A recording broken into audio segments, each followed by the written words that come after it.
Welcome to Karaoke Wine with Jules and Tessa. Welcome. Karaoke Wine. Yes. Here we are. Yes. Once again on the couch. Ready to jump into some really hot topics today. Yes. But are you going to be Tessa today? No, I'm waiting for you. You always go, thank you, Briosa. Thank you, Briosa. This Friday, well, it's been a week. This is her glass, by the way, ladies and gentlemen. Oh, is it? Yeah, but that's okay. We're going to be Jules and Tessa today. Yeah. We're going to switch. Freaky Friday. Yeah, I need some of your vibes, too. This bitch walks in today all bouncing off the walls, and I've been a freak in the sheets. Not the real sheets, the Excel sheets. She wishes. It was the Excel sheets. Oh, yeah. No, I did a double. Two Pilates classes today. I had my morning phone calls. I had a smoothie. I was like high on life. Yesterday was not a really great day, but then at the end of the day, I was like, everything's going to work out. And then this morning, it did. It did. Yeah. It always does. One thing about us, it does always work out. That's for sure. Yes. So do you want to introduce today's... Did we cheers? No. Oh, no. We're just basically pros now. We forget our cadence. Cheers. Cheers. Yum. Okay. Hold on, I need that sip. I know. I love that. I feel like I kind of want... We should shotgun one of these. I don't think I could do that, but I because could. the carbonation. Yeah, it's why you don't breathe. I haven't shotgunned something since college. Oh. Maybe like in my 20s, but like not really. Actually, now that I think about it, I can't remember the last time I shook. I had to have been on Now a I have boat. bare funneled some stuff. Well, yeah. Even into my 30s. What about a cake stand? Cake stand I did. When did I do my last cake stand? I was in Pensacola visiting my brothers. And so I must have been in my late 20s, early 30s. Okay, I'm proposing something for our next. We're Girls' going to do night. our throwback girls. And I remember how I was like, we should get disposable cameras. We should like all the whole We're nines. gonna get a keg. Yeah, we're going to get a keg and we're going to put vodka in water bottles and really take it old school. Oh, Right? yeah. Yeah. The newer generation doesn't know about that shit. No. But we do. We do. Maybe a bonfire. Oh, that sounds lovely, actually. Bring it back to the 90s, early 2000s party. Yes, yes. Okay, so this episode, I am wearing my boyfriend's sweater for a reason. She is. So Tess actually found this article on Vogue, and it is basically talking about, is having a boyfriend now lame? Yeah. And embarrassing? And I think too, when I heard about the article, because if you haven't heard about it, you're probably not on social media because that's what it's going around on is social media. I did not expect the content to be what it was.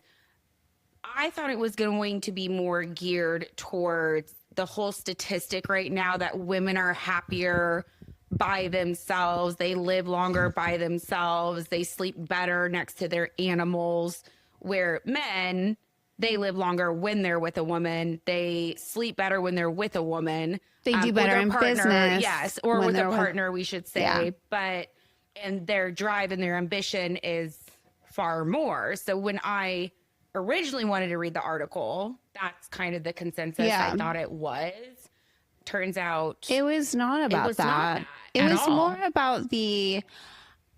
And I use this word attack very loosely, but it was attacking the heteronormative relationships between a man and a woman, and how women specifically go about their content in posting their relationships. Yeah. So when I read it, I had the same thing as you. I was like, I didn't think it was going to be about the social content creation of it.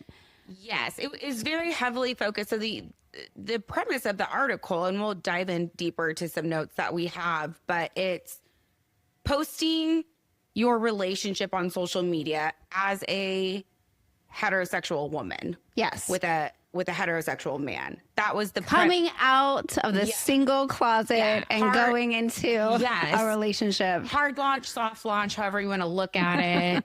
That was what it was centered around, social media in general. And I have thoughts on it specifically from a social media standpoint, but I'm going to let you jump into your thoughts first because you've got your cute little notes there. And I do. She literally just read me the article while I got ready for this episode. So I was prepared. She was. For you.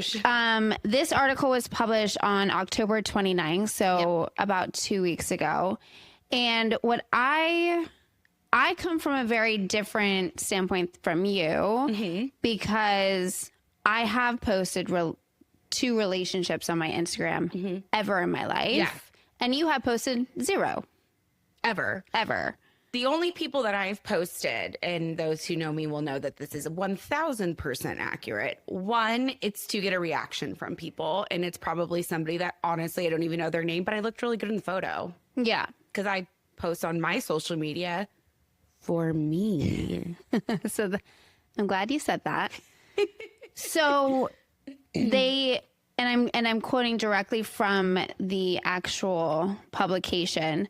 It says, there is a boyfriend land, a world where women's online identities are centered around lives of their partners, a situation rarely seen in reverse. Yeah. So when women do a hard launch of their partners, they tend to just go all in on the relationship and it's every post about them. And the writer specifically was saying that she mutes people as soon as they come out of the relationship closet. Yeah. Because sometimes it's just like, okay, fine. It's always going to be like lovey-dovey, blah, blah, blah. Right.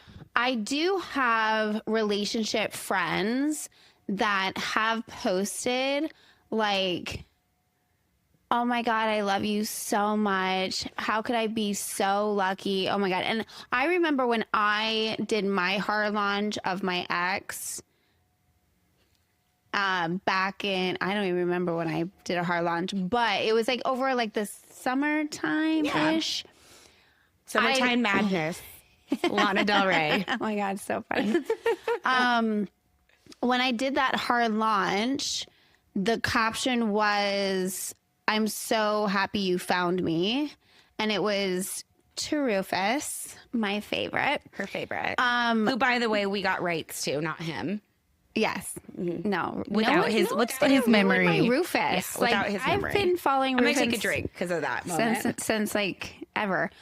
But I will say, I've only posted my ex-fiance when I was with my ex. And that was a lifetime. Mm-hmm. Then I had my single life in LA and I didn't post anyone. I also wasn't with anyone that I wanted to post about.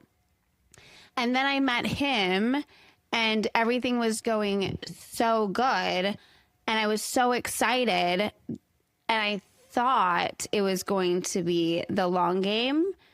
And I took a lot of thought into like hard launching that relationship. And even when I hard launched that relationship, even my ex was like, oh my God, like, is this for real? Because I've never posted a man before. And I was like, no, it's good. Like, I have good vibes about this one. And, yeah. I can't even say it with a straight face. How do those vibes feel now? Shut up, Tessa. Okay, so I'm going to take a sip. She's going to take a sip while I piggyback on this. I have dated people. I've dated people seriously. I've dated them casually. Not once has it ever crossed my mind to post them or not post them. Like, that's not something that I've ever considered on my social media is, should I post for these people? Or not even post for these people. I don't want to say that. Yeah. I think posting for yourself on your social media, the relationship, and, I want to also, I know I'm making a joke that the vibes were obviously wrong for Jules, but let's just, for example, say that it all works out, because there's plenty of times people post their significant others on their social media platforms, and it does lead to forever and a day, as we all love in rom-coms in the United States, right? So I just think from my perspective, I've never... It might be different too, and we've talked about this, but I've lived so many different places that a lot of my relationships had to be sustained through the phone or through FaceTime. And I feel like maybe because I have such strong relationships in that aspect, that I felt like the people who needed to know I was in a relationship knew, and my social media was still for me. But again, it never crossed my mind to post them or not post them. Now, have I been with somebody where I'm like, I want everyone to be jealous? Not yet. Yeah, I mean, I get it. When I did the hard launch, I wasn't even thinking about the repercussions, and they talk about repercussions on posting. So they said that some women fear the evil eye. I totally understand that. Like people, and by the way, evil eye, I'm just going to explain to those who aren't women, because most of our viewers are actually men. The evil eye is negative energy, jealousy, negative thoughts that other people see that essentially knows what an evil eye is, projects. No. Oh. No. Okay. It's like telling a man, when are you born? And they're like, the mom's like, run for your fucking life. Like, no. It's essentially the negative energy that somebody who could potentially see you doing really well or have something that they want and think negative thoughts about you. So the evil eye essentially puts that energy towards you. Yeah. And if so many people do that, it essentially can break down the relationship. Yeah. And then others were concerned about their relationship ending and then having all these posts on social media. Which is interesting because you didn't. I didn't why what? You did it. You didn't have concerns about it ending. No. You didn't. And then it happened. Yeah. So, and then the third reason was they do not want to lose followers if they post. Yeah. So when I did my hard launch, I did lose followers. Not that I cared. And it wasn't because she watches her follower count, ladies and gentlemen. It was because people literally slipped into her DMs and was like, I'm no longer following you because you have a boyfriend. It's that absurd. And I was like, that's a thing? Like, I mean, I don't care. I didn't realize. Whatever. Yeah. Somebody clearly was in a relationship with you and you didn't know it. You know, was it good? I hope you had a good time. But I lost some followers, did not care. When it comes to the post breakup and having the post on your page, I haven't deleted anything from my ex-fiance, and that was so long ago, but that was my life. Like, I am a true believer in you live your life, you post your life, you share your life, and that's it. Now, hold on, I'm not done. Wait, but because you talked about our best friend, two things I just want to for the people to understand. One, 13 years, that's an entire life, to your point. Two, a lot of the times when you were with him, you were thrown into momhood in her early 20s. So people's main source of understanding where you were at in your life probably came from social media because you guys were a family unit. And that is challenging in your 20s when you're not seeing your friends all the time, you're not talking to them all the time. My point is you were living a life of a 30-plus-year-old in your 20s, but still 20, needing to have those friendships and update your friends and your family and everything. Well, it was also at the time where Instagram just launched. Yeah. Facebook was my college years. Oh my God, we have to look at our first post on Instagram. I know what mine I is. know it is. What is yours? I was at an opening of Philip Chow. Okay. And what's the photo? In Miami. I'm just standing in front of a step and repeat. Mm-hmm. My second photo is a bag of a Celine bag that I wanted. And I think these were like selfie eras. Like you would take a selfie and post your fucking face like every day. But that was like you shared everything in those days, and I did share everything, and this was before stories came out. Like you just have to think about like what Instagram was in the beginning. It was just like post everything. A picture, post everything. No videos were there, like, you know what I mean? And you want to know what mine was? What was it? It was a picture of jalapeno chips and a Bud Light and Dior sunglasses, the big ones love with the that. white ones, at a pool. And That's I great. think the caption was like, "Life is good." We'll show you guys our photos from the we'll layer them on so you guys can see them in this episode. But to backtrack on when the new ex and I broke up, I didn't delete my post because I was like, you know, I lived it, and they were, you know, those were memories that I have. Then I started, you know, every time I opened Instagram, like there was his face, and I was like, okay. I was like, I'm not going to see his face every single time I open my Instagram page because I'm just like, I'm not over it yet. So I archived some of the stuff. I was going to say something different, but I didn't delete it. I archived it. She archived it. I had another thought process on why she didn't want to be seen his face, but she's not in the position to be sharing her story yet. So we're going to let her keep going. Well, yeah. And it's also, if I start dating someone and it's like, literally, it looks like I'm still with him because I don't post that often. He's not like down the scroll. It's like literally right there. And I don't want that. I don't want it to look like I have a boyfriend when I don't have a boyfriend. This is true. You know? So it was like, what does it look like if I'm, you know, trying to date this person from his perspective? And I was like, nobody wants to see that. So I archived it, guys. Yeah. And sometimes I do go back and I watch those vacation videos because I was like, that's a fucking good video. Yeah, First of all, okay, we're just going to make a moment about this real quick about our Tulum trip. Okay. For Jules' 40th birthday. So my vacation that we planned. The best vacation ever. Best vacation ever.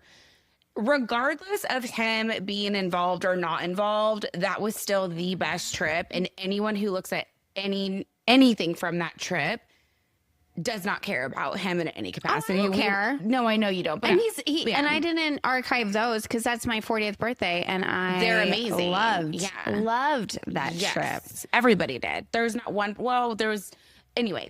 Regardless of that, yes. But like. I think these people talking to this author and journalist are influencers that actually give a damn about having people look at their, you know, page, and I just don't. So I'm going to tee you up for something because I already know that we're going to mention it anyway here. I think these influencers who actually care if they lose followers or if they post somebody on their social media, it's because they're not living authentically through their social media, which is totally understandable. Some people use it as a platform to build a brand that is a part of them, not all of them. I know that Jules and I with Karaoke Wine, you know, we're very unapologetic. We are very authentic. A lot of times she has to edit a lot of things that I say on these podcasts sometimes because she's like, remember, you're an executive in corporate America. And I'm like, oh yeah. I'm like, why would you say that? She's like, no, I won't let you say that. And I'm like, I don't care. We have a friend who Jules actually reached out to, and I'll let Jules share this part of the story, but I want her to say, I want you to read what she said and why you asked. And then I'm going to follow up with some more on the unapologetic, authentic aspects of social media. So I asked her, we're shooting an episode today about boyfriends being embarrassed to post them, what it does to your followers. Did you lose any? And did you find that people are more engaged? She said, yes, I hesitate sometimes to post mine because I might lose the chance for potential candidates. But to be honest, no one has ever reached out and said, oh, wow, looks like you have a boyfriend. They still comment and slide into the DM. And then I asked a follow-up question, but did you get backlash from the ladies? She said, no backlash at all from the girls. Just curious as to who he is and what he does. Typical nosy questions. And she says she actually gets more engagement when she posts. Now, to be fair, I obviously follow her. She's a dear friend of mine, but she does not post him on a hard post. She does soft launches, and it's intriguing posts. Yeah, it's very, it keeps them engaged of like who this guy is. He's obviously very successful, and she does it the way she wants to do it. One, and she's unapologetic as fuck. And sometimes you get a glimpse of his face. Sometimes you hear a glimpse of his voice. And I think that keeps her followers engaged in what she's doing. Now, she also does some crazy ass shit with and without him. So she's just a pleasure to watch in general.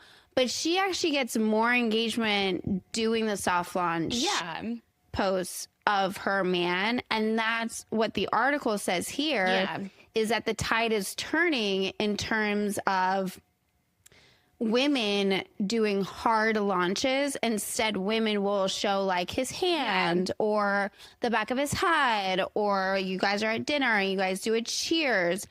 And back in the day, and correct me if I was wrong, but if a girl did that, it meant like he had a lot of money, but he was fucking fat or bald or married or anything. You couldn't show who he was for some reason. It was typically ugly or married. Right. And those are the reasons. But now that's not the case. No. Women are like, I don't want to hard launch you because this is my fucking page and I just don't want to. And I, whatever the reason. Again, it's a brand that people build.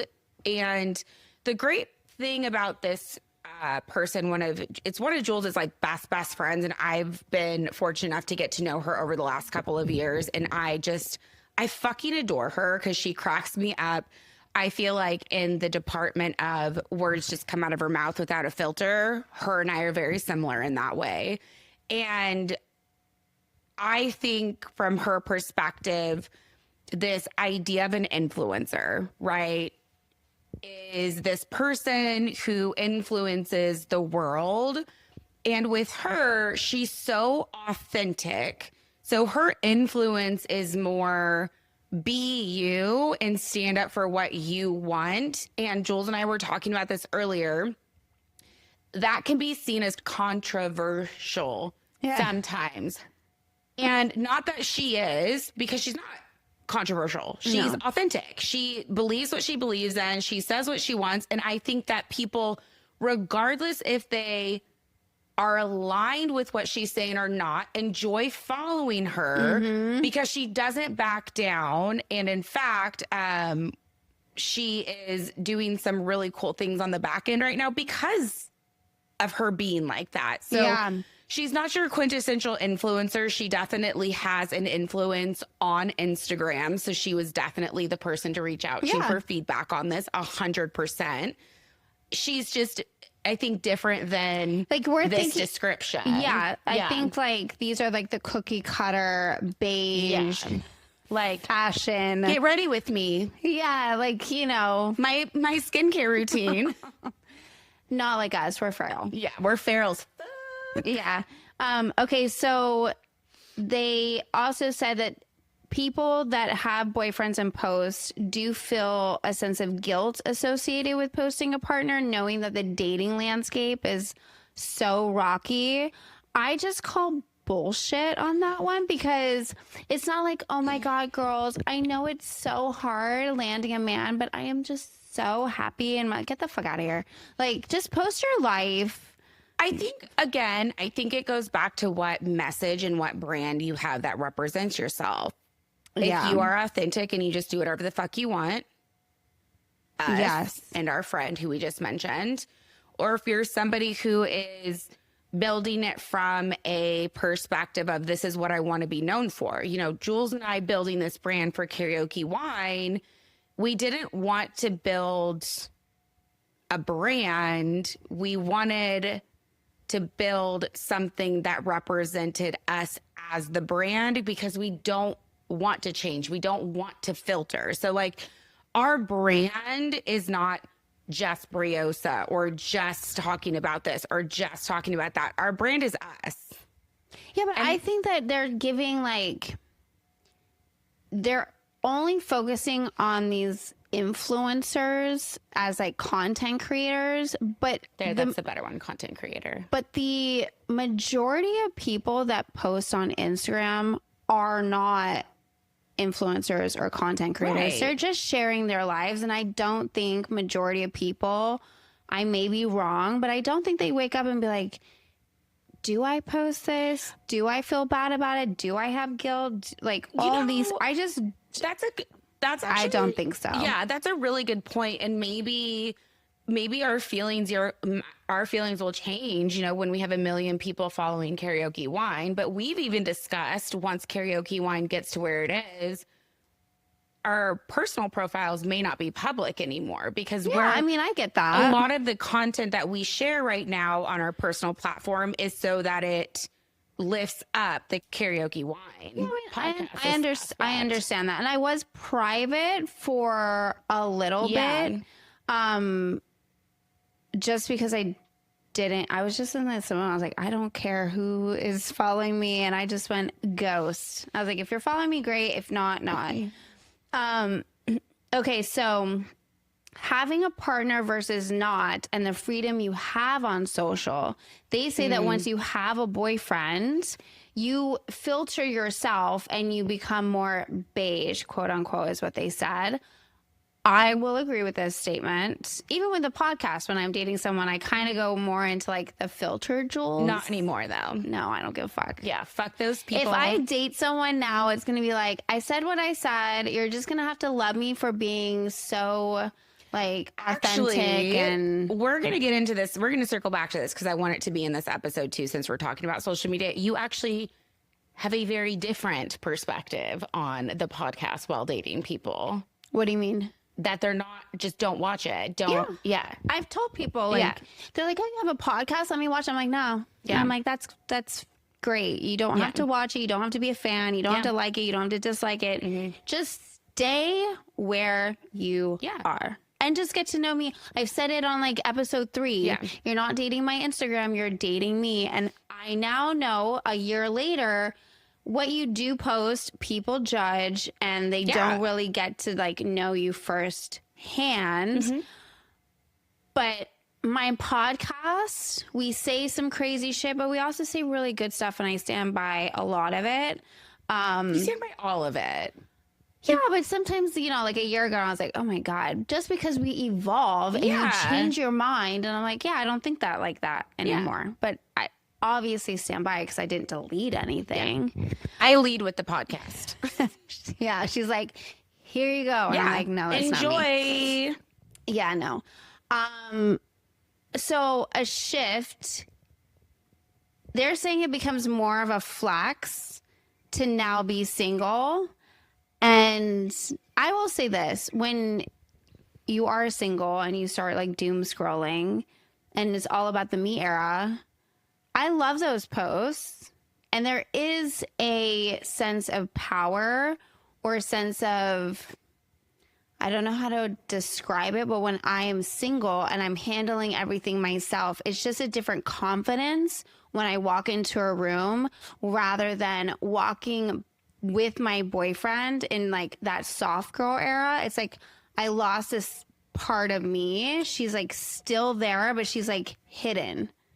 Do you know what I mean? I agree. I think with this immediate, validation or satisfaction that the world has come to with social media, with dating apps, that there was a lack of courting involved. And I think the reason why me era is coming so abundant, something that you and I have talked about, is because women are realizing that even though we've evolved to be stronger in partnerships and be a little bit more, we can take care of ourselves without a man, right? The men have not evolved to take care of women like us. And I think that's the biggest disconnect. Our parents burnt their bras in the 60s and 70s. They rebelled. They were who got women's rights passed. Like, I'm one of 3 girls. Jules is the only girl in her family. And we were raised very differently to the fact that, like, men are only looking for one thing, because that is what happened to our parents when they were in this phase of their lives. So now they have produced all of these women who are like, well, I can do anything I want. My mom said I could, and my dad said I could. I can be anything. I can make as much money as I want because they said I could. Guys only want one thing, so I'm not going to indulge in that. Or maybe we did indulge in it because we were like, maybe we can be a boy for a night, you know? This girl did. Oh, it wasn't it the Gatorade commercial? Anything you can do, I can do better. Yeah. So I think that on top of what that is saying, I think that unfortunately, and we've talked about this, like, Jules and I are huge champions of men, huge champions. The unfortunate part is the data that both her and I have collected in the dating area. When you look at it from that perspective, the good-hearted men who have some type of chivalry or some type of manners and know how to be just a normal, considerate human is far less than the people who go to that bitch boy mentality. When you're dealing with women who are not just people in general, we don't have to generalize the women right now. When you're dealing with people who have come from nothing and created something, which is a lot of millennials, or have gotten to a place where experiences is what we want from our lives, it is very challenging to accept any type of condescension, meanness, rudeness, fighting, name calling, especially because women our age right now are surrounded by women who bring us flowers, who take us to dinner, really nice fucking dinners, okay? Just because they can. So our friend group right now is sweeping us off our feet. Well, they had there was another podcast that was talking about the same topic, and their followers, there was one caption that said, until the men start acting right, there's no need to post them. And I was like, I mean, I also think, like, the next time I'm ever dating someone, you might get a post when we get engaged or married or whatever. I don't know. I might post his obituary.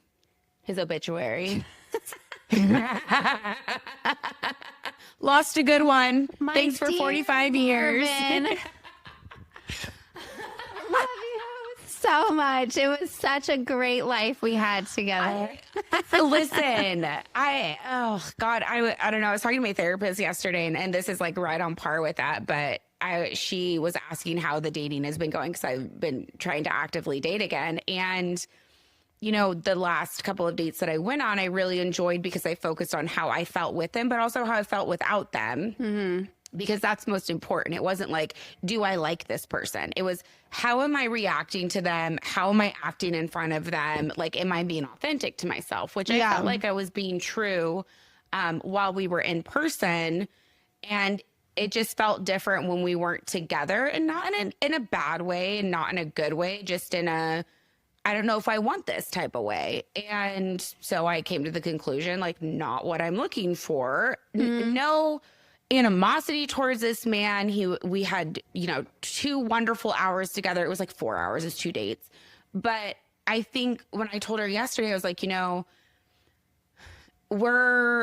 looking for a partner for support. I was like, if I get to the point that Jules and I are bringing home all the money that we are manifesting, making, and we will make from this podcast, I don't know how much I will be willing to be in a committed relationship.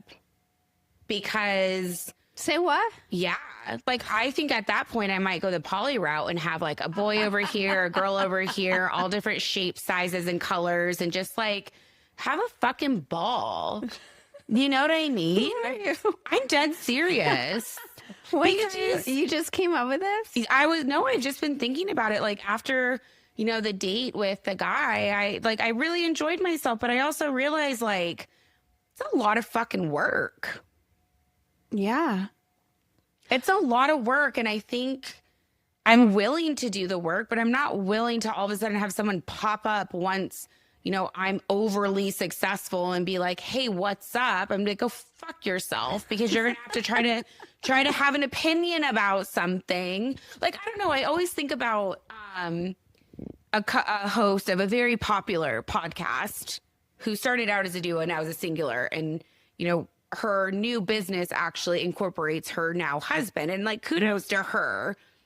I don't know why, but when I look at that, I would have not gone into a partnership with my significant other, and not because I didn't want to trust them, but because the data and the trend shows it's not a good idea. Like, she built this wonderful platform and she's the most successful podcaster that there is. And then she went into business with her husband, and that was her choice, right?